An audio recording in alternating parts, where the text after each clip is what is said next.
കൃഷ്ണ കൃഷ്ണ ഹരേ ഹരേ ഹരേ രാമ രാമ രാമ ഹരേ ഹരേ ഹരേ കൃഷ്ണ കൃഷ്ണ കൃഷ്ണ ഹരേ ഹരേ ഹരേ രാമ രാമ രാമ ഹരേ ഹരേ ഹരേ കൃഷ്ണ കൃഷ്ണ കൃഷ്ണ ഹരേ ഹരേ ഹരേ രാമ രാമ രാമ ഹരേ ഹരേ ഹരേ കൃഷ്ണ കൃഷ്ണ കൃഷ്ണ ഹരേ ഹരേ ഹരേ രാമ രാമ ഹരേ ഹരേ കൃഷ്ണ കൃഷ്ണ കൃഷ്ണ ഹരേ ഹരേ ഹരേ രാമ രാമ രാമ ഹരേ ഹരേ ഹരേ കൃഷ്ണ കൃഷ്ണ കൃഷ്ണ ഹരേ ഹരേ ഹരേ രാമ രാമ രാമ ഹരേ ഹരേ ഹരേ കൃഷ്ണ കൃഷ്ണ കൃഷ്ണ ഹരേ ഹരേ ഹരേ രാമ രാമ രാമ ഹരേ ഹരേ. ഹരേ കൃഷ്ണ മാതാജി പ്രണാമം. ഹരേ കൃഷ്ണ. നമോ ഭഗവതേ വാസുദേവായ. ഓം നമോ ഭഗവതേ പ്രണാമം മാതാജി. ഭഗവതേ വാസുദേവായ. ഓം അജ്ഞാനതിമിരാന്തസ്യ ജ്ഞാനാഞ്ജനാശലാകയ ചക്ഷുരുന്മീലിതം യേന തസ്മൈ ശ്രീ ഗുരവേ നമഃ.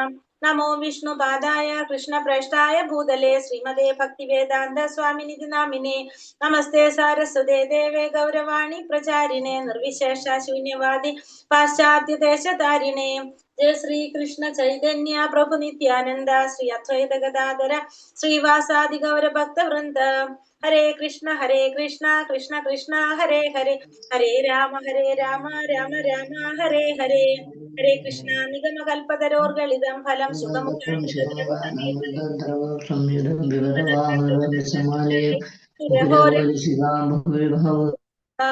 നാരായണം നമസ്കൃത്യം നരം ചൈവ നരോത്തമം ദേവീം സരസ്വതീം വ്യാസം തതോ ജയമുദിരയേത്. നഷ്ടപ്രായേഷു ഭദ്രേഷു നിത്യം ഭാഗവത സേവയ ഭഗവതേ ഉത്തമ ശ്ലോകേ ഭക്തിർഭവതി നൈഷ്ടകീ. കൃഷ്ണായ വാസുദേവായ ദേവകീ നന്ദനായ ച നന്ദഗോപകുമാരായ ഗോവിന്ദായ നമോ നമഃ. ഹരേ കൃഷ്ണ കൃഷ്ണ കൃഷ്ണ ഹരേ ഹരേ ഹരേ രാമ രാമ രാമ ഹരേ ഹരേ. ഹരേ കൃഷ്ണ. ശ്രീ രാധാ ഗോവിന്ദ ടെമ്പിൾ ഇസ്കോൺ ബാംഗ്ലൂരിന്റെ ഭാഗവതം ക്ലാസ്സിലേക്ക് എല്ലാവർക്കും സ്വാഗതം. ഹരേ കൃഷ്ണ. എല്ലാവർക്കും പ്രണാമം. ഹരേ കൃഷ്ണ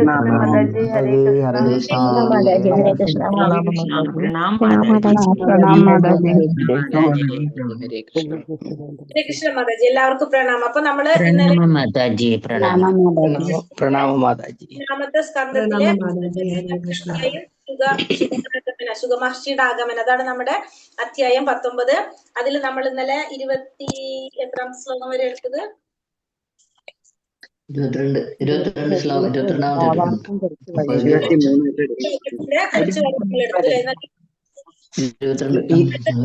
മുതൽ 23 കുറച്ച് വരെ കണ്ടിട്ടുണ്ടായിരുന്നത്.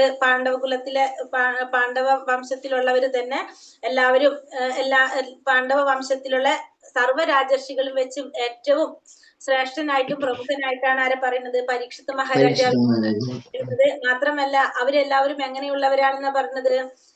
അവരെ സിംഹാസനം എന്ന് പറയുന്നത് അസംഖ്യ രാജാക്കന്മാരാൽ വന്ദിക്കപ്പെടുന്ന സിംഹാസനം. അത് ഉപേക്ഷിച്ച് അത് ഒട്ടും അത്ഭുതമല്ല എന്നാണ് പറയുന്നത്. കാരണം അവര് അങ്ങനെ ആയിരുന്നു. അതായത് പാണ്ഡവരെപ്പോഴും ഭഗവാന്റെ മാർഗമാണ് പിന്തുടർന്നു കൊണ്ടുപോയിരുന്നത്. അപ്പോ അതൊട്ടും അത്ഭുതകരമായിട്ടുള്ള ഒരു പ്രവൃത്തിയല്ല എന്നാണ് ഇവിടെ 20ാമത്തെ ശ്ലോകത്തില് പറയുന്നത്. 21ാമത്തെ ശ്ലോകത്തിൽ എന്താ പറയുന്നത്? പരീക്ഷിത് മഹാരാജാവ് ഭൗതികമായ എല്ലാ മാലിന്യങ്ങളിൽ നിന്നും ദുഃഖങ്ങളിൽ നിന്നെല്ലാം പൂർണ്ണമായിട്ട് മുക്തനായിട്ട് ഭഗവാന്റെ ലോകത്തേക്ക് മടങ്ങുന്നത് വരെ തങ്ങൾ എല്ലാവരും അവിടെ തന്നെ എന്താണ് കാത്തു നിൽക്കുന്നത് മഹർഷിമാരെല്ലാവരും അറിയിച്ചു. ശുദ്ധഭക്തൻ ലോകം വെടിയുമ്പോ ഉണ്ടാകുന്ന വേർപാടിൽ ദുഃഖം ഉണ്ടെങ്കിലും ഭഗവാന്റെ ധാമത്തിലേക്ക് പോകുന്നത് മംഗളകരമാണെന്നാണ് പറയുന്നത്. മാത്രമല്ല അപ്പോ അവരുടെ പ്രയാസം എന്താണ്? ഒരു ശുദ്ധ ഭക്തനെ കാണാൻ സാധിക്കില്ല എന്നുള്ളത് മാത്രമാണ് പ്രയാസമായിട്ട്. കാരണം പറയുന്നത് ശുദ്ധ ഭക്തനെ എന്ത് ചെയ്യാൻ സാധിക്കുന്നില്ല? കാണാൻ സാധിക്കില്ല എന്നുള്ളതാണ്. ഒരു സാന്നിധ്യം കിട്ടില്ല എന്നുള്ളതാണ് അവിടെ പ്രയാസമായിട്ട് പറയുന്നത്. പിന്നെ 22ാമത്തെ ശ്ലോകത്തിൽ എന്താ പറഞ്ഞത്? ഋഷിമാരുടെ സത്യസന്ധവും മധുരമായിട്ടുള്ള വാക്കുകൾ കേട്ട പരീക്ഷിത് മഹാരാജാവ് അവരൊക്കെ അഭിനന്ദിക്കുകയാണ് ചെയ്യുന്നത്. അപ്പൊ ഭഗവാന്റെ ലീലകളെ കുറിച്ചും പിന്നെ അതുപോലെ തന്നെ ആഗ്രഹം, ലീലകളെ കുറിച്ചും ഭഗവാന്റെ ഗുണങ്ങളെ കുറിച്ചൊക്കെ അറിയാനുള്ള ആഗ്രഹം അദ്ദേഹം പ്രകടിപ്പിക്കുകയാണ് ചെയ്യുന്നത് ഋഷിമാരുടെ അടുത്ത്. അപ്പൊ മഹർഷിമാരെ കുറിച്ച് പറയാണ് 23ാമത്തെ ശ്ലോകത്തില് എന്താ പറയുന്നത്? അപ്പൊ രാജാവ് പറയുന്നതാണ് ഈ മഹർഷിമാര് എങ്ങനെയാണെന്നാ പറയുന്നത്? ഈ മഹർഷിമാരെന്ന് പറയുന്നത് സത്യലോകത്ത് വസിക്കുന്ന ദൈവത്തിന്റെ മൂർത്ത രൂപങ്ങളെ പോലെ പവിത്രമായിട്ടുള്ളവരാണ് അവർ. ഇവർക്ക് ഈ ലോകത്തിലോ അടുത്ത ജന്മത്തിലോ വ്യക്തിപരമായിട്ട് നേട്ടങ്ങളിൽ ഒന്നും താല്പര്യമില്ല എന്ന് മാത്രമല്ല, മറ്റുള്ളവർക്ക് നന്മ ചെയ്യുക എന്നത് അവരുടെ നൈസർഗിക ഗുണമായിട്ടാണ് ആര് പറയുന്നത് ഇവിടെ? പരീക്ഷിത്ത് മഹാരാജാവ്.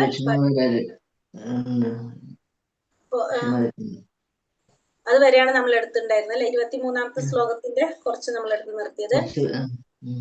ഹരേ കൃഷ്ണ. ഓം നമോ ഭഗവതേ വാസുദേവായ.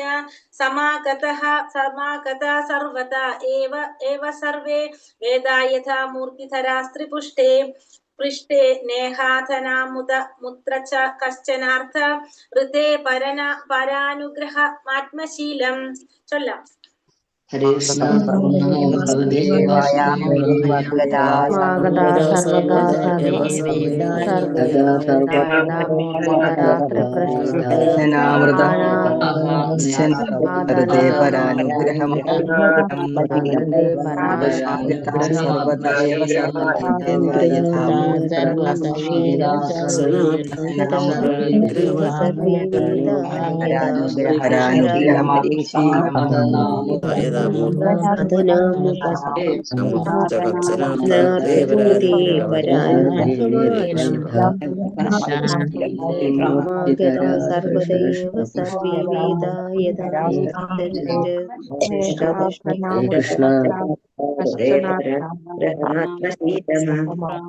ഹരേ കൃഷ്ണ മാതാജി.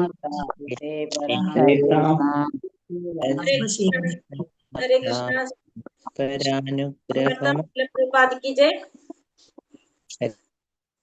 ഹരേ കൃഷ്ണ. അപ്പൊ ഇവിടെ 3 ലോകങ്ങളെ കുറിച്ച് പറഞ്ഞില്ല. അഥമ, മധ്യമ, ഉന്നത ലോകങ്ങള് അതിനെ കുറിച്ച് പറഞ്ഞു. അതായത് ഭഗവാന്റെ എന്താ പറഞ്ഞത് ഇവിടെ? പരമദിവ്യോത്തമ പുരുഷന്റെ വിശേഷ ഗുണങ്ങളായിട്ടുള്ള ആ ഗുണങ്ങള് എന്താ പറഞ്ഞത്? എല്ലാവരിലും ഭാഗികമായിട്ട് ആരിലും ഉണ്ടാവും, ജീവാത്മാക്കളിലും ആ ഗുണങ്ങൾ ഉണ്ട്. 78% ഗുണങ്ങള് ജീവാത്മാക്കളിൽ. പക്ഷെ എന്താണ്, അത് നമുക്ക് മനസ്സിലാക്കാൻ സാധിക്കില്ല. നമ്മൾ ഈ ഭൗതിക പ്രപഞ്ചത്തിൽ വരുമ്പോ ഭൗതിക ശക്തിയാൽ നമ്മൾ ആവരണം ചെയ്തിരിക്കുന്നത് കൊണ്ട്, ആ പ്രപഞ്ചത്തിന്റെ ഗുണങ്ങൾ നമ്മൾ ആവരണം ചെയ്തുകൊണ്ട് നമുക്കത് അറിയാനായിട്ട് സാധിക്കുന്നില്ല എന്ന് മാത്രം. അപ്പൊ താരതമ്യം ചെയ്യുമ്പോൾ യഥാർത്ഥ എന്താ പറയാ, അത്തരം വിശേഷ ഗുണങ്ങളുമായിട്ട് താരതമ്യം ചെയ്യുമ്പോൾ ജീവാത്മാവിന്റെ യഥാർത്ഥ നിറം ഏറെക്കുറെ ശൂന്യമായിട്ട് തീരുന്നു. ഇവിടെ 3 ലോകങ്ങൾ, അധമലോകം, മധ്യമലോകം, ഉന്നത ലോകങ്ങള് എന്നിങ്ങനെ ത്രിവിധ ഗ്രഹ സമൂഹങ്ങളുണ്ട്. ഭൂമിയിലെ മനുഷ്യർ മധ്യമ ലോകങ്ങളുടെ തുടക്കത്തിൽ സ്ഥിതി ചെയ്യുന്നവരും. അപ്പൊ നമ്മൾ എവിടെ സ്ഥിതി ചെയ്യുന്നത്? മധ്യമ ലോകത്തിന്റെ തുടക്കത്തില്. അതാണ് നമ്മൾ സ്ഥിതി ചെയ്യുന്നത് ഭൂലോകത്തില്. എത്രാമത്തെ ലോകമാണ് ഭൂലോകം? 5, 6, 7-ാമത്തെ ലോകം അല്ലെ സ്ഥിതി ചെയ്യുന്നവരും. എന്നാൽ ബ്രഹ്മാവും അദ്ദേഹത്തിന്റെ സമകാലികരും ഉന്നത ലോകങ്ങളിൽ വസിക്കുന്നവരുമാകുന്നു. അപ്പോ ബ്രഹ്മാവ് എവിടെ വസിക്കുന്നത്? ഉന്നത ലോകങ്ങളിലാണ് ബ്രഹ്മാവ് വസിക്കുന്നത്. അതുപോലെ തന്നെ സമകാലികരും അദ്ദേഹത്തിന്റെ സമകാലികരും ഉന്നത ലോകങ്ങളിൽ വസിക്കുന്നവരാണ്. ആ ഉന്നത ലോകങ്ങളിലെ അത്യുത്തമമായ ലോകം സത്യലോകമാണ്. അപ്പൊ ഉന്നത ലോകങ്ങളില്, അതായത് ഈ 14 ലോകങ്ങളിലെ ഏറ്റവും ഉന്നതമായിട്ടുള്ള ലോകമാണ് എന്ത്? ബ്രഹ്മാവിന്റെ ലോകം. അതാണ് ഏറ്റവും ഉത്തമമായിട്ടുള്ള ലോകം എന്ന് പറയുന്നത്. അത് സത്യലോകമാണ്, ബ്രഹ്മാവിന്റെ ലോകം. വേദജ്ഞാനത്തിൽ പൂർണ്ണ അഭിജ്ഞാനമുള്ളവരാകിയാൽ സത്യലോകത്തിലെ നിവാസികളെല്ലാം തന്നെ ലൗകിക ശക്തിയുടെ ദുർജ്ഞേയമായ മേഘപടലങ്ങളുടെ ഗൂഢത നീക്കപ്പെട്ടവരാണ്. അപ്പോ വേദജ്ഞാനത്തില് പൂർണ്ണ അഭിജ്ഞമുള്ളവരാണ് എവിടെ ഉണ്ടാകുന്നത്? സത്യലോകത്തിൽ ഉണ്ടാകുന്നത്. സത്യലോകത്തിലുള്ളവര് വേദജ്ഞാനത്തില് പൂർണ്ണ അഭിജ്ഞാനമുള്ളവരായതുകൊണ്ട് തന്നെ അവിടുത്തെ നിവാസികളെല്ലാം ലൗകിക ശക്തിയുടെ ദുർജ്ഞേയമായ മേഘപടലങ്ങളുടെ ഗൂഢത നീക്കപ്പെട്ടവരാണ്. ആകയാൽ അവരെല്ലാം വേദരൂപം പൂണ്ടവരെന്നറിയപ്പെടുന്നു. അപ്പൊ അവരൊക്കെ വേദരൂപം പൂണ്ടവരെന്നാണ് അറിയപ്പെടുന്നത്. അത്തരം വ്യക്തികൾക്ക് ലൗകികവും അതീന്ദ്രിയവുമായ ജ്ഞാനത്തെ കുറിച്ച് പൂർണ്ണ ബോധ്യമുള്ളതാകയാൽ ലൗകികമോ അതീന്ദ്രിയമോ ആയ ലോകങ്ങളിൽ അവർക്ക് യാതൊരു താല്പര്യവുമില്ല. അപ്പോ ഈ സത്യലോകത്തിലുള്ളവര് അവർക്ക് എന്താണ്? സത്യലോകത്തിലുള്ളവരെ കുറിച്ച് പറഞ്ഞത് അതീന്ദ്രിയമായ ജ്ഞാനത്തെ കുറിച്ച്, ലൗകികവും അതീന്ദ്രിയവുമായ ജ്ഞാനത്തെ കുറിച്ച് പൂർണ്ണ ബോധ്യമുള്ളവരായതുകൊണ്ട് തന്നെ ലൗകികമോ അതീന്ദ്രിയമമായ ലോകങ്ങളിലെ അവർക്ക് യാതൊരു താല്പര്യമില്ല. ഭഗവത് ഭക്തർ അഭിലാഷങ്ങൾ, ഭൗതിക ആഗ്രഹങ്ങൾ ഇല്ലാത്തവരാണ് ആര്? ഭഗവാന്റെ ഭക്തന്മാര്. ലൗകിക ലോകത്തെ അവർക്ക് സ്വായത്തമാക്കേണ്ടതായിട്ട് യാതൊന്നുമില്ല. എന്നാൽ അതീന്ദ്രിയ ലോകത്തിൽ അവർ സ്വയം സമ്പൂർണരാണ്. ഈ ഭൗതിക ലോകത്തിൽ അവർക്ക് നേടേണ്ടതായിട്ട് യാതൊന്നില്ല. പക്ഷെ അവരെങ്ങനെയാണ്? അതീന്ദ്രിയ ലോകത്തിലോ അവർ സ്വയം സമ്പൂർണരായിരിക്കും. പിന്നെ എന്തിനാണ് അവർ ഭൗതിക ലോകത്തിൽ ആഗതരായത്? ഭഗവത് ആജ്ഞാനുസരണം പതിതാത്മാക്കളെ വിമോചിപ്പിക്കാനായി മിശിഹ അഥവാ രക്ഷകനായി അവർ വ്യത്യസ്ത ലോകങ്ങളിൽ അവതരിക്കുന്നു. അപ്പൊ ഈ ഇത്തരത്തിലുള്ളവര് എന്തിനാണ് പിന്നെ ഈ ഭൗതിക ലോകത്തിലേക്ക് വന്നതെന്നുള്ളതിന് ഉത്തരം പറയുന്നത്, ഭഗവാന്റെ ആജ്ഞ അനുസരിച്ച് പതിതാത്മാക്കളെ, നമ്മളെപ്പോലുള്ള പതിതാത്മാക്കളെയൊക്കെ വിമോചിപ്പിക്കാനായിട്ട് മിശിഹ അല്ലെങ്കിൽ രക്ഷകനായിട്ടാണ് ഈ വ്യത്യസ്തമായ ലോകങ്ങളിൽ അവർ അവതരിക്കുന്നത്. വ്യത്യസ്ത ശീതോഷ്ണാവസ്ഥയുടെ സ്വാധീന പ്രഭാവത്താൽ വ്യത്യസ്ത സാഹചര്യങ്ങളിൽ ലോകത്തിലെ ജനങ്ങൾക്ക് നന്മ വരുത്താനായി അവർ ഭൂലോകത്ത് അവതരിക്കുന്നു. അപ്പൊ വ്യത്യസ്ത സാഹചര്യങ്ങളിൽ ലോകത്തിലെ ജനങ്ങൾക്ക് നന്മ വരുത്താനായിട്ട് അവർ ഭൂലോകത്ത് അവതരിക്കും. ലൗകിക ശക്തിയാൽ വ്യാമോഹിതരായി ഭൗതിക അസ്തിത്വത്തിൽ വേരുറച്ച അഥവാ ആസക്തരായ പതിതാത്മാക്കളെ പുനരുദ്ധീകരിക്കുകയും രക്ഷിക്കുകയും ഒഴികെ അവർ ഈ ഭൗതിക ലോകത്തിൽ ചെയ്യേണ്ടതായിട്ടൊന്നുമില്ല. അപ്പൊ അവർക്ക് എന്താണ് അവിടെ ചെയ്യേണ്ടത്? ഈ ഭൗതിക ലോകത്തില് ഭൗതികമായിട്ടുള്ള ആസക്തിയിൽ വേരുറച്ചു പോയിട്ടുള്ളത്, അല്ലെങ്കിൽ ഇവിടെ ആസക്തരായി കഴിഞ്ഞാൽ ആ പതിതാത്മാക്കളെ പുനരുദ്ധീകരിക്കുക, അവരെ രക്ഷിക്കുക എന്നുള്ളൊരു ചുമതലയാണ് ആരിലുള്ളത്? ഇത്തരത്തിലുള്ള എല്ലാവരിലും ഉള്ളത്. ഹരേ കൃഷ്ണ. ശ്ലോകം 24. ഓം നമോ ഭഗവതേ വാസുദേവായ.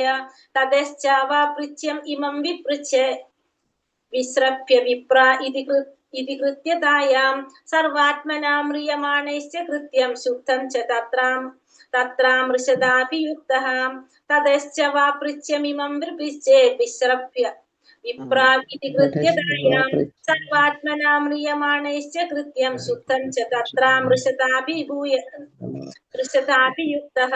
ചൊല്ലിക്കോളൂ. ഓം നമോ ഭഗവതേ വാസുദേവായ.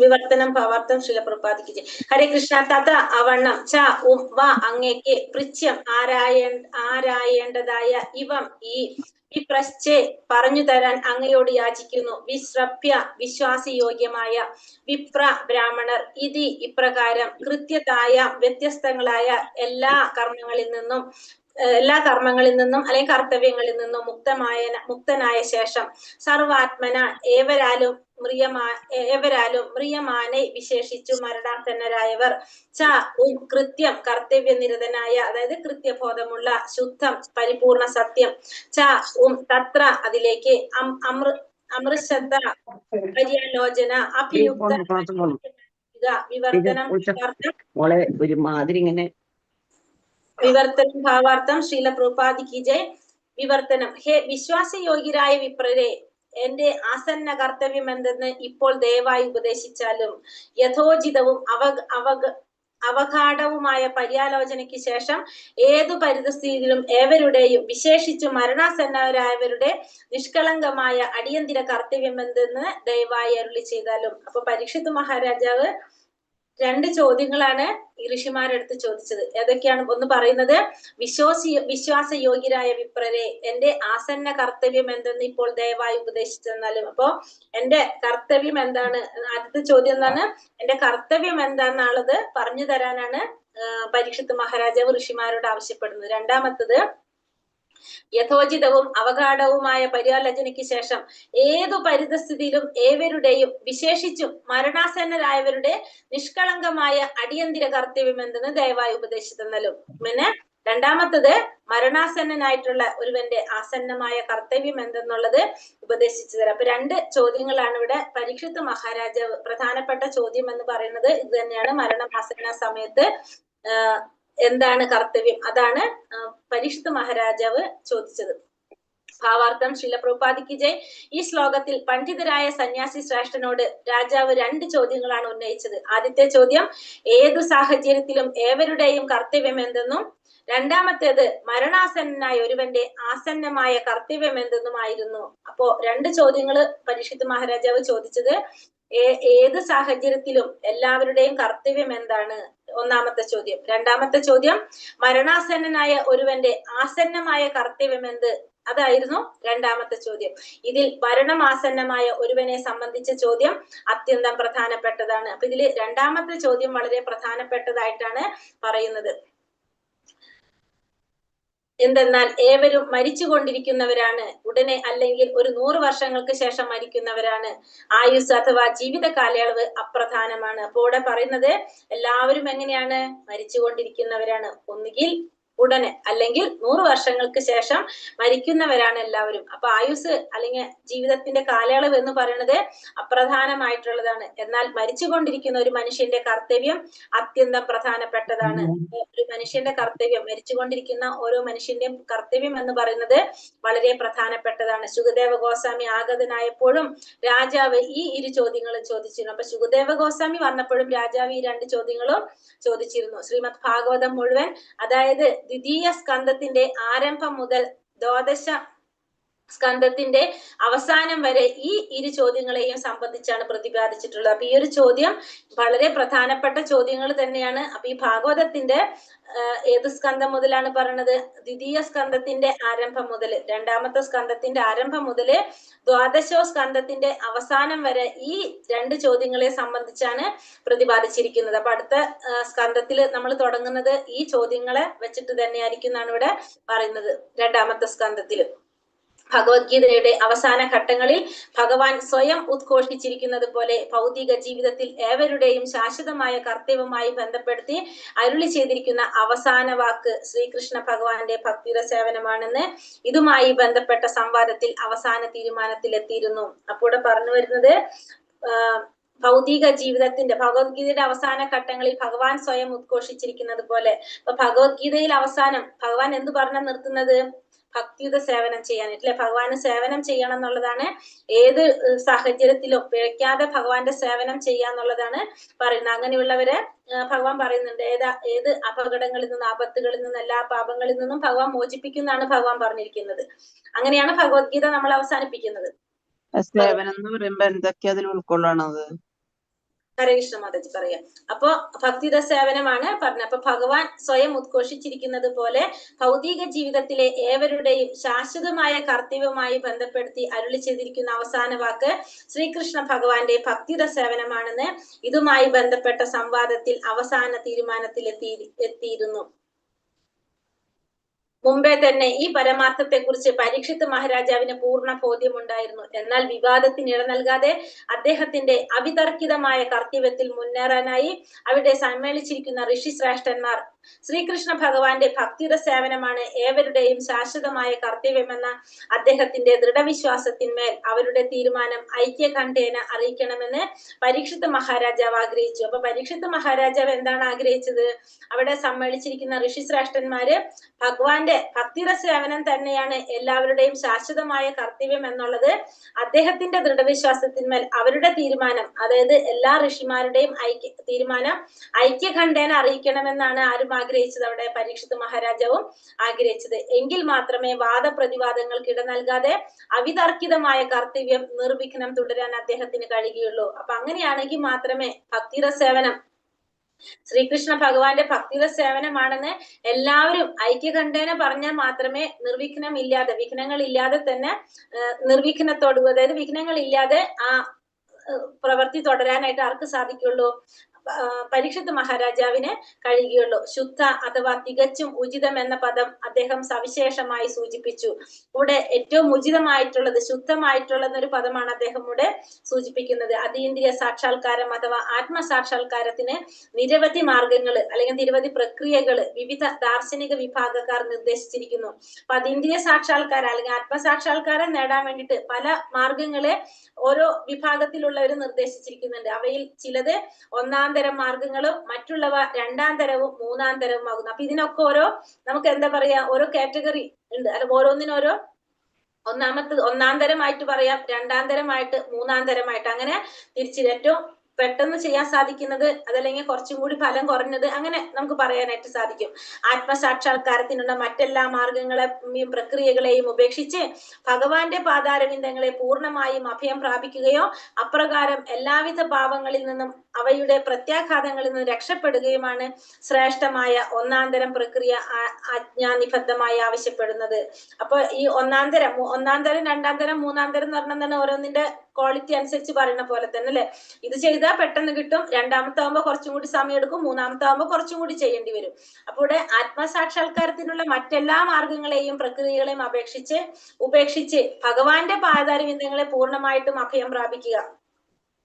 അതുപോലെ തന്നെ അപ്രകാരം എല്ലാവിധ പാപങ്ങളിൽ നിന്നും അവയുടെ പ്രത്യാഘാതങ്ങളിൽ രക്ഷപ്പെടുകയുമാണ് ഒന്നാം തരം പ്രക്രിയ ആജ്ഞാനിബന്ധമായി ആവശ്യപ്പെടുന്നത്. അപ്പൊ ഒന്നാമത്തെ പ്രക്രിയയാണ് എന്ത് പറയുന്നത്? ഭഗവാന്റെ പാദാരവിന്ദങ്ങളെ അഭയം പ്രാപിക്കുക. അപ്പൊ എല്ലാ വിധത്തിലുള്ള പാപങ്ങളിൽ നിന്നും പ്രത്യാഘാതങ്ങളിൽ നിന്നും രക്ഷപ്പെടാൻ സാധിക്കും എന്നുള്ളതാണ് ഒന്നാം തരം പ്രക്രിയ പറയുന്നത്. ശ്ലോകം 25. തത്ര ഭവത് ഭഗവാൻ വ്യാസപുത്രോ യദൃച്ഛയാഗാമടമാനോനപേക്ഷ അലക്ഷ്യലിംഗോ നിജലാപതുഷ്ടോ വൃതശ്ച ബാലൈരവതൂതവേഷഃ. തത്ര ഭവത് ഭഗവാൻ വ്യാസപുത്രോ യദൃച്ഛയാഗാമടമാനോനപേക്ഷ അലക്ഷ്യലിംഗോ നിജലാപതുഷ്ടോ വൃതശ്ച ബാലൈരവതൂതവേഷഃ. ഹരേ കൃഷ്ണ. ഭഗവതേ വാസുദേവായ വ്യാസപുത്രോ യദൃച്ഛയാഗാമടമാനോ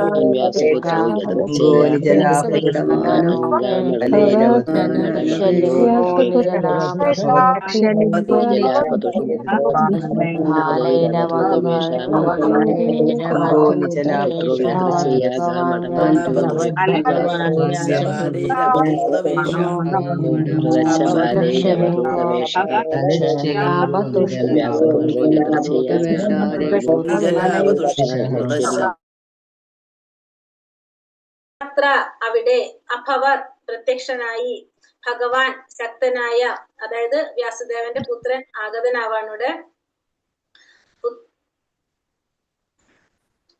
പുത്ര വ്യാസപുത്രൻ യദൃച്ഛയ ഒരുവൻ ആഗ്രഹിക്കുന്നത് പോലെ ഗാ ഭൂമി അടമാന സഞ്ചരിക്കുന്ന നേരം അനപേക്ഷ ഉദാസീനമായി അലക്ഷ്യമായി വെളിവാക്കാതെ ലിംഗ ലക്ഷണങ്ങൾ നിജലാഭ ആത്മസാക്ഷാത്കാരം സിദ്ധിച്ച തുഷ്ട സംതൃപ്തനായി വൃത വലയം ചെയ്തു ച ബാലന്മാരാൽ അവധൂത മറ്റുള്ളവരാൽ അവഗണിക്കപ്പെടുന്ന വേഷം ധരിച്ച. കൂടെ ആര് വരാണ് ഈ സമയത്ത്?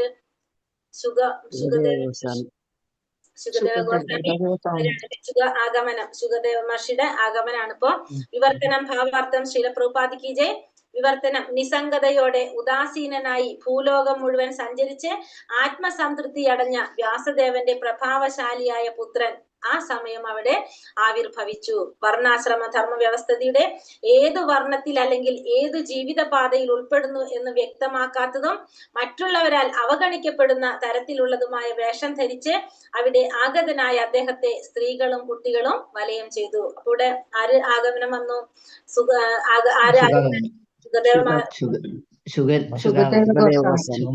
ഗോസ്വാമി വന്നു. നിസ്സംഗതയോടെ ഉദാസീനനായിട്ട്, ഒന്നിലും താല്പര്യമില്ലാത്തൊരു ഇതാണ് ആരുടെ? ശുകദേവ ഗോസ്വാമിയുടെ. ഭൂലോകം മുഴുവൻ സഞ്ചരിച്ച് ആത്മസംതൃപ്തി അടഞ്ഞ വ്യാസദേവന്റെ പ്രഭാവശാലിയായിട്ടുള്ള പുത്രൻ ആ സമയം അവിടെ ആവിർഭവിച്ചു. അദ്ദേഹത്തെ കുറിച്ച് എന്താ പറയുന്നത്? വർണ്ണാശ്രമ ധർമ്മ വ്യവസ്ഥിതിയുടെ ഏതു വർണ്ണത്തിലാണെന്നോ ഏത് ജീവിത പദവിയിൽ ഉൾപ്പെടുന്നു എന്ന് വ്യക്തമാക്കാത്തതും മറ്റുള്ളവരാൽ അവഗണിക്കപ്പെടുന്ന തരത്തിലുള്ള വേഷം ധരിച്ച് കൊണ്ടാണ് ആര് വരുന്നത്?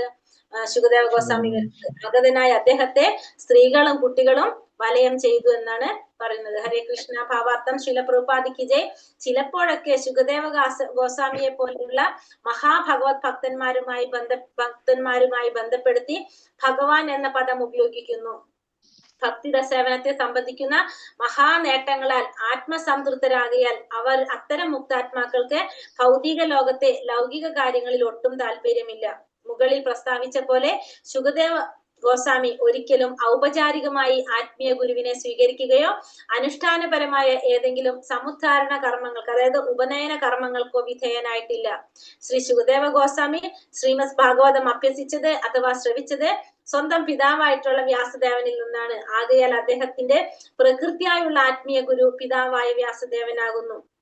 അപ്പൊ ശുകദേവ ഗോസ്വാമിയെ പോലുള്ള ഒരു മഹാഭക്തനുമായിട്ട് ബന്ധപ്പെടുത്തിയിട്ട് ഭഗവാൻ എന്ന പദം ഉപയോഗിക്കും. അപ്പൊ അങ്ങനത്തെ ഭാഗവതർക്ക് അല്ലെങ്കിൽ ഭക്തന്മാർക്ക്, അത്രയും ശ്രേഷ്ഠരായിട്ടുള്ള ഭക്തന്മാരെ എങ്ങനെ പറയാറുണ്ട്? ഭഗവാൻ എന്ന പദം. അപ്പൊ ഭക്തി സംബന്ധിക്കുന്ന മഹാ നേട്ടങ്ങളിലെ ആത്മസംതൃപ്തരായതുകൊണ്ട് തന്നെ അത്തരം മുക്താത്മാക്കൾക്ക് എന്തുണ്ടാവില്ല? ഭൗതിക ലോകത്ത് ഒരു കാര്യങ്ങളിലും ഒട്ടും താല്പര്യം ഉണ്ടാവില്ല. അപ്പൊ ശുകദേവ ഗോസ്വാമി എങ്ങനെയാണ്? അദ്ദേഹം ഒരിക്കലും ഔപചാരികമായിട്ട് ഒരു ഗുരുവിനെ സ്വീകരിച്ചിട്ടില്ല. അനുഷ്ഠാനപരമായിട്ടുള്ള ഏതെങ്കിലും സമുദ്ധരണ കർമ്മങ്ങൾ, അതായത് ഉപനയന കർമ്മങ്ങൾക്കൊന്നും അദ്ദേഹം വിധേയനായിട്ടില്ല. അപ്പൊ അദ്ദേഹം ഭാഗവതം അഭ്യസിച്ചത് ആരിൽ നിന്നാണ്?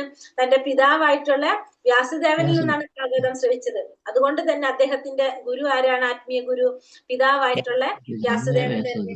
ഇതിനുശേഷം അദ്ദേഹം പൂർണ്ണമായും ആത്മസംതൃപ്തനായി തീർന്നു. അപ്രകാരം അനുഷ്ഠാനപരമായ ഈ ഒരു പ്രക്രിയയും അദ്ദേഹം അവലംബിച്ചില്ല. പൂർണ്ണ മുക്തി ആഗ്രഹിക്കുന്നവർക്ക് അനുഷ്ഠാനപരമായ സമുദ്ധാരണ പ്രക്രിയ അത്യന്താപേക്ഷിതമാണ്. എന്നാൽ സ്വപിതാവിന്റെ അനുഗ്രഹത്താൽ ശ്രീ ശുകദേവ ഗോസ്വാമി മുമ്പേ തന്നെ ആ പദവിയിൽ എത്തിച്ചേർന്നിരുന്നു. യുവാവാകയാൽ അദ്ദേഹം യഥോചിതമായി വസ്ത്രം ധരിക്കുമെന്ന് ന്യായമായും കരുതാവുന്നതായിരുന്നു. അപ്പൊ ഇവിടെ പറയുന്നത് അദ്ദേഹം എങ്ങനെയാണ്? പൂർണ്ണമായിട്ടും ആത്മസംതൃപ്തനായി തീർന്നു എന്നാ പറയുന്നത്. എങ്ങനെ? പിതാവിൽ നിന്നും ഭാഗവതം ശ്രവിച്ചതിന് ശേഷം. പിന്നെ അത് മാത്രമല്ല, അനുഷ്ഠാനപരമായ ഒരു പ്രക്രിയയും അദ്ദേഹം അവലംബിച്ചിരുന്നില്ല. പൂർണ്ണ മുക്തി ആഗ്രഹിക്കുന്നവർ എന്ത് വേണം? ഇത്തരത്തില് അനുഷ്ഠാനപരമായിട്ടുള്ള കർമ്മങ്ങളും പ്രക്രിയകളൊക്കെ അത്യന്താപേക്ഷിതമാണ്. അവര് അത് അനുഷ്ഠിക്കേണ്ടതാണ്. എന്നാൽ സ്വന്തം പിതാവിന്റെ അനുഗ്രഹം കൊണ്ട് ശുകദേവ ഗോസ്വാമി എങ്ങനെയാണ് മുന്നേ തന്നെ ആ പദവിയിൽ എത്തിച്ചേർന്നാണ്. ആത്മസാക്ഷാത്കാരം നേടിയ വ്യക്തി ആയതുകൊണ്ട് തന്നെ അദ്ദേഹത്തിന് ഇതിന്റെ ഒന്നും യാതൊരു ആവശ്യവും അവിടെ വന്നിരുന്നില്ല. യുവാവായതുകൊണ്ട് തന്നെ യഥോചിതമായിട്ട് വസ്ത്രം ധരിക്കുമെന്ന് ന്യായമായും നമ്മള് കരുതുന്നതായിരിക്കും അല്ലെ? ശുകദേവ ഗോസ്വാമി യുവാവാണ്. അപ്പൊ അതുകൊണ്ട് തന്നെ ന്യായമായ രീതിയിൽ വസ്ത്രം ധരിക്കുമെന്ന് കരുതാവുന്നതായിരുന്നു. പക്ഷേ ഇവിടുത്തെ പറഞ്ഞ് അദ്ദേഹം വിവസ്ത്രനായിട്ടും സാമൂഹ്യ ആചാര്യങ്ങളിൽ ഉദാസീനനായിട്ടും ചുറ്റി സഞ്ചരിച്ചു. അപ്പൊ അദ്ദേഹം എങ്ങനെയായിരുന്നു? വിവസ്ത്രനായിരുന്നു. മാത്രമല്ല സാമൂഹ്യ ആചാരങ്ങളിൽ നിന്നെല്ലാം അദ്ദേഹം എങ്ങനെയാണ്? ഉദാസീനനാണ്. ഒന്നിലും ഒരു താല്പര്യമില്ലാതെ ചുറ്റി സഞ്ചരിച്ച് വ്യക്തിയായിട്ടാണ് ഇവിടെ ആരെത്തുന്നത്? ശുകദേവ ഗോസ്വാമി എത്തുന്നത്. സാമാന്യ ജനങ്ങൾ അദ്ദേഹത്തെ അവഗണിക്കുകയും സ്ത്രീജനങ്ങളും കുട്ടികളും ഒരു ഭ്രാന്തനെ എന്ന പോലെ അദ്ദേഹത്തെ വലയം ചെയ്യുകയും ചെയ്തിരുന്നു. അപ്പൊ അദ്ദേഹത്തിനെ കണ്ടു കഴിഞ്ഞാൽ എങ്ങനെയാ തോന്നുന്നത്? ഒരു ഭ്രാന്തനെ പോലെയാണ് തോന്നുന്നത്. അതുകൊണ്ട് തന്നെ സാധാരണ ജനങ്ങളും അദ്ദേഹത്തെ അവഗണിച്ചു. സ്ത്രീകളും കുട്ടികളൊക്കെ ഒരു ഭ്രാന്തനെ പോലെ അദ്ദേഹത്തെ വലയം ചെയ്യുകയും ചെയ്തു. അപ്രകാരം സ്വേച്ഛയാൽ ഭൂമിയിലുടനീളം സഞ്ചരിക്കവേ അദ്ദേഹം അവിടെ പരീക്ഷത്ത് മഹാരാജാവിന്റെ സന്നിധിയിൽ എത്തിച്ചേർന്നു. അങ്ങനെ അദ്ദേഹം സഞ്ചരിച്ചുകൊണ്ടേയിരിക്കുന്നു. അങ്ങനെയാണ് സ്വന്തം ഇഷ്ടപ്രകാരം അദ്ദേഹം എവിടെ എത്തുന്നത്? ഇവിടെ പരീക്ഷത്ത് മഹാരാജാവിന്റെ സന്നിധിയിലേക്ക് അദ്ദേഹം എത്തിച്ചേരുന്നത്. മരണാസന്നനായ ഒരുവന്റെ അടിയന്തര കർത്തവ്യം എന്ന പരീക്ഷത്ത് മഹാരാജാവിന്റെ ചോദ്യത്തിന് ഏകകണ്ഠമായ ഒരു തീരുമാനത്തിൽ എത്തിച്ചേരാൻ അവിടെ സന്നിഹിതരായ ഋഷിശ്രേഷ്ഠർക്ക് കഴിഞ്ഞില്ല.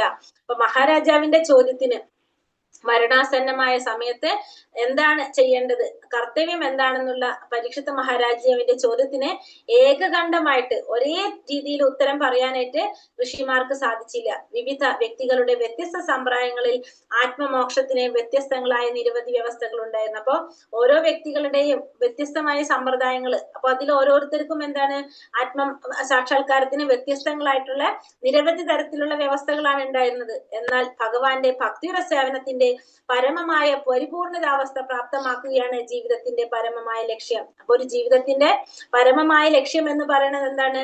ഭഗവാന്റെ ഭക്തിയുടെ സേവനത്തിന്റെ പരമമായ പരിപൂർണതാവസ്ഥ പ്രാപ്തമാക്കുക എന്നുള്ളതാണ്. ഡോക്ടർമാർ വ്യത്യസ്തരെന്ന പോലെ മഹർഷിമാരും കീഴ്വഴക്കങ്ങളിൽ വ്യത്യസ്തരാണ്. അഭിപ്രായ ഭിന്നതകൾ തുടരവേ വ്യാസദേവന്റെ ശ്രേഷ്ഠനും പ്രഭാവശാലിയുമായ പുത്രൻ അവിടെ ആവിർഭവിച്ചു. അപ്പൊ ഋഷിമാർക്ക് എന്ത് സാധിച്ചില്ല? ഏകകണ്ഠമായിട്ട് അവിടെ ഒരു അഭിപ്രായം പറയാൻ അവർക്ക് സാധിച്ചില്ല. അങ്ങനെ അവരുടെ അഭിപ്രായങ്ങൾ പറഞ്ഞുകൊണ്ടിരിക്കുന്ന സമയങ്ങൾ, ഭിന്നമായിട്ടുള്ള അഭിപ്രായങ്ങളാണ് എല്ലാവരും. അപ്പൊ അത് പറഞ്ഞുകൊണ്ടിരിക്കുന്ന സമയത്താണ് അവിടെ ആര് വരുന്നത്? ശുകദേവ ഗോസ്വാമി ആവിർഭവിക്കുന്നത്. ശ്ലോകം 26. തം ദൃഷ്ടവർഷം സുകുമാര പാദം കരോരു ബാഹോം ശകപോലഗാത്രം ചാർവായതാക്ഷോന സതുല്യകർണം സുബ്രാനുനം കംബുസുജാതകണ്ഠം തം ദൃഷ്ടവർഷം സുകുമാരപാദം കരോരു ബാഹാംശ കപോലഗാത്രം ചാർവായതാക്ഷോന സതുല്യകർണ സുബ്രാനുനം കംബു സുജാതകണ്ഠം. ചൊല്ലാം. ഓം നമോ ഭഗവതേ ദൃഷ്ടവർഷം സുകുമാരപാദം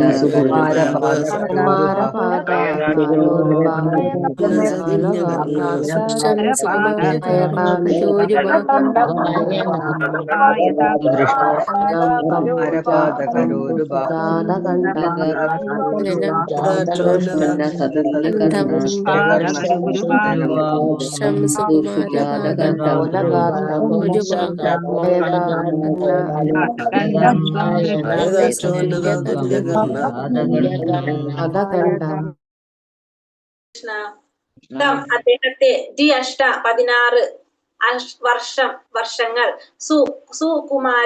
സുകുമാരം പാദങ്ങൾ കരങ്ങൾ ഊരു തുടകൾ ബാഹു കൈകൾ അംശ താളുകൾ കപോല നെറ്റി ഗാത്രം ശരീരം ചാരു മനോഹരമായ ആയത വലിപ്പമേറിയ അക്ഷ നേത്രങ്ങൾ ഉന്നസ ഉയർന്ന മൂക്ക്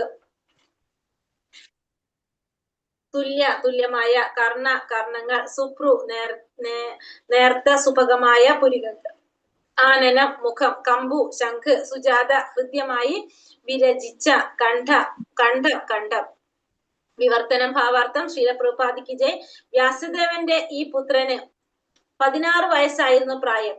അദ്ദേഹത്തിന്റെ പാദങ്ങൾ, കൈകൾ, തുടകൾ, തോളുകൾ, നെറ്റി, മറ്റു ശരീരഭാഗങ്ങൾ എന്നിവയെല്ലാം വളരെ ആകർഷകമായി രൂപപ്പെട്ടിരുന്നു.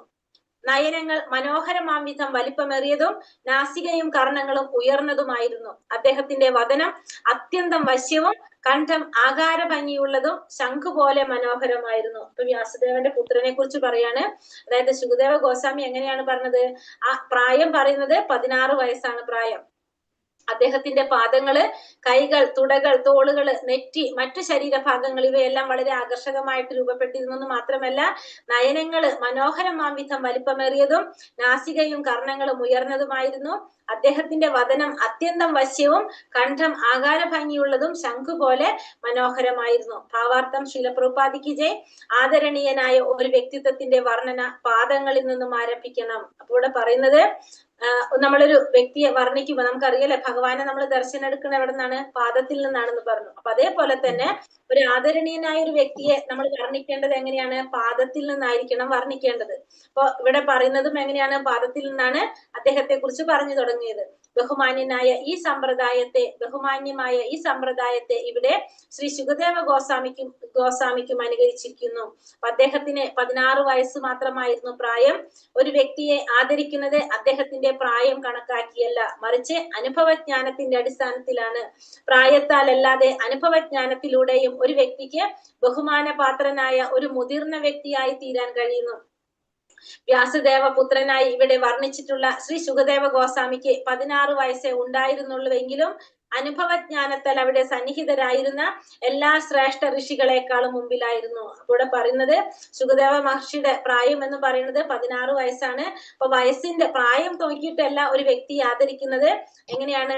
അനുഭവജ്ഞാനത്തിന്റെ അടിസ്ഥാനത്തിലാണ്. പ്രായത്താൽ അല്ലാതെ അനുഭവജ്ഞാനത്തിലൂടെയും ഒരു വ്യക്തിക്ക് ബഹുമാനപാത്രനായ ഒരു മുതിർന്ന വ്യക്തിയായി തീരാൻ കഴിയുന്നു. അപ്പൊ വ്യാസദേവന്റെ പുത്രനായിട്ട് ഇവിടെ വർണ്ണിച്ചിട്ടുള്ള ഈ ശുകദേവ ഗോസ്വാമിക്ക് 16 വയസ്സ് ഉണ്ടായിരുന്നുള്ളെങ്കിലും അനുഭവജ്ഞാനം കൊണ്ട് അവിടെ സന്നിഹിതരായിരുന്ന എല്ലാ ഋഷി ശ്രേഷ്ഠന്മാരെക്കാളും മുമ്പിലായിരുന്നു ആര്? ശുകദേവ ഗോസ്വാമി എന്ന് നമുക്ക് പറയാം. ഹരേ കൃഷ്ണ കൃഷ്ണ കൃഷ്ണ ഹരേ ഹരേ, ഹരേ രാമ രാമ രാമ ഹരേ ഹരേ. വാഞ്ചാകൽപതരൂപേശ്ച കൃപാ സിന്ധോഭ്യവച പതിതാനാം പാവനേഭ്യോ വൈഷ്ണവേഭ്യോ നമോ നമഃ. അനന്ത കോടി വൈഷ്ണവ ഭക്തവൃന്ദിക്ക് ജയ്. ശ്രീല പ്രഭുപാദിക്ക് ജയ്. ഗുരുദേവിക്ക് ജയ്. നിത്തായ് ഗൗരപ്രമാനന്ദേ. ഹരി ഹരി ബോൾ. ഹരേ കൃഷ്ണ. ഹരേ കൃഷ്ണ ഹരേ കൃഷ്ണ മാതാജി. കൃഷ്ണ